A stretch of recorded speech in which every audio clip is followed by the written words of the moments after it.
À la tombée de la nuit, il se rend compte avec effroi qu'il y a quelqu'un derrière lui. En se retournant, il voit une silhouette sombre s'approcher lentement. Paniqué, il prend la fuite, mais trébuche et chute violemment. Il tente désespérément de se relever, en vain. Bientôt, des cris perçants résonnent dans la nuit. La punition des statues ne faisait que commencer. Comme possédé, l'homme se crève les yeux et finit par avaler un morceau de son propre corps. Peut-être n'a-t-il jamais su qu'il avait insulté une force bien au-delà de lui. Dans de nombreux villages reculés de Thaïlande, le culte des esprits est encore très répandu. Des gens viennent de loin pour y pratiquer des retraites spirituelles, comme le frère de Phuet. Des décennies ont passé sans qu'il ne soit revenu, et Phuet s'inquiète. Il se rend donc au village et apprend d'un moine que son frère est en fuite pour meurtre. Refusant d'y croire, il décide de rester pour enquêter et laver son honneur. Guidé par un jeune moine, il s'enfonce dans la forêt.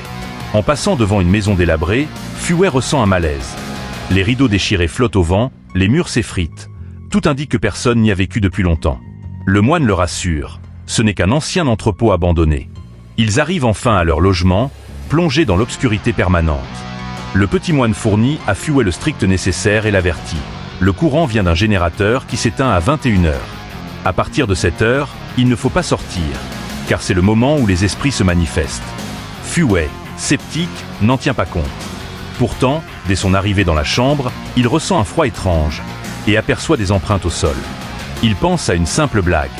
Plus tard, il découvre que les visiteurs viennent ici pour déposer des poupées humaines dans la forêt, croyant qu'elles offrent la bénédiction de Bouddha. À 21h pile, la lumière s'éteint.